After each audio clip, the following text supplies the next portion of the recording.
the Snowmen in New Orleans, or the SMC crew, Snowman crew. They were the coldest crew in New Orleans.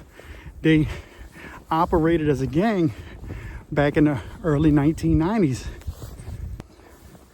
I believe the year was 1992 and 1993 when the Snowmen actually became an organization. It was around 1992, 1993.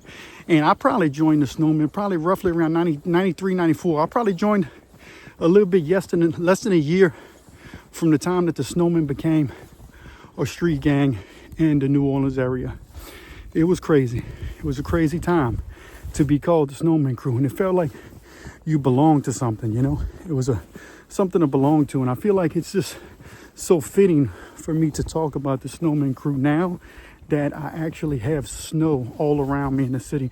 I mean, from the time that I remember being the Snowman, I don't remember it ever snowing, ever, in our existence of being a gang. And the reason that I'm even talking about it today is because it's so rare for it to snow here.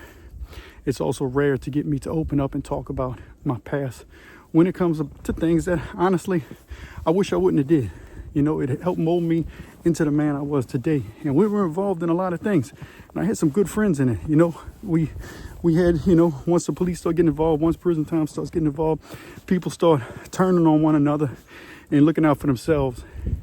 And that's kind of what happened. Plus, people grew up and went their separate ways. And another thing that I struggled with, the organization, drugs. It just hit everybody. And once that started happening, then it was just a no-go, man. Everybody was just going to start using that stuff. And, man, it just became more important in the organization, you know. And so dudes started cutting each other's heads off, so to speak, you know. But we was involved in some things, man. We had a solid, you know, structure, you know, for the 1990s. This is before cameras, before social media. And we was in the newspaper. You know, we did some of those things. And I have a partner of mine who I ain't talked to in a long time, recently got in touch with me.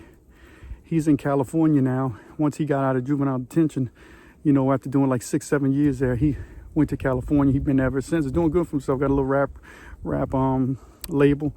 But his name's Lil Rob, you know, and he was down. He was part of the crew, you know.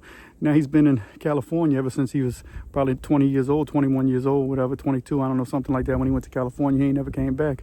But that's his home now. And he was part of the Snowman crew. And, you know, he did time for it too, down for the set, you know. But that's where we are today. And so I just wanted to tell you one story about the Snowman. And that was the time that we was, we got in a bunch of shootouts, man. Look, I'm going to save some shootout stories for later. But that's just me telling you some more about the Snowman crew. Standing in this Louisiana, beautiful. But this is my neighborhood now. You know, I've come a long way, you know. I'm blessed. I live in a nice neighborhood, as you can see. This is the golf course I'm on. And this is the snow in the background, as you see it.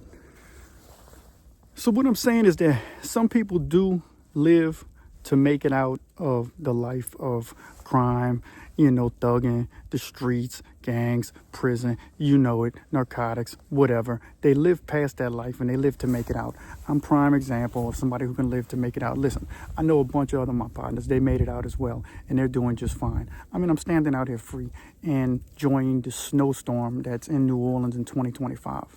You know, I just talked to a dude. He just called me collect call from Angola State Penitentiary, Louisiana State Penitentiary. And he just told me he's in the cell block and he can see outside that it's snowing.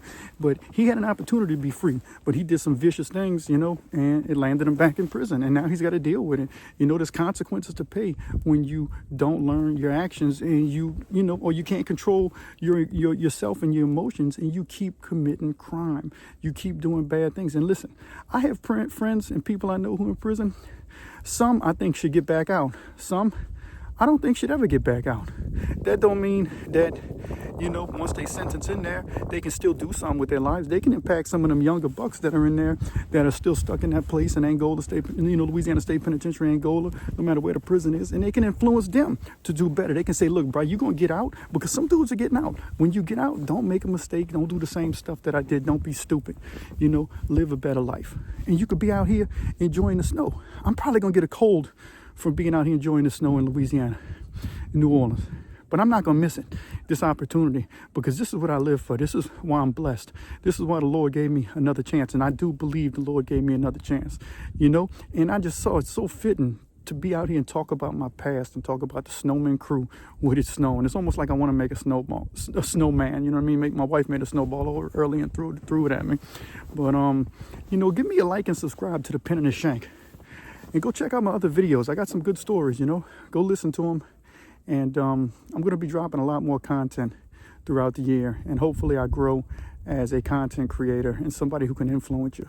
Because what I'm saying is, if you're still involved in that life and you still part of an organization or a gang, get out and get out now. Find a way out, find help, find somebody who's going to mentor you and live a better life.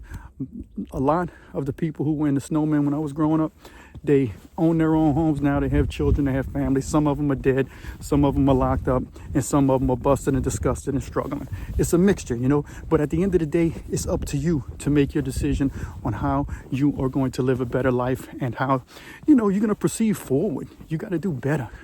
You know, like I said, it's beautiful, man. Look behind me. That's it. And look, I'm going to show you something that I never showed nobody in a long time. When we was teenagers, of course, everybody had the gang sign.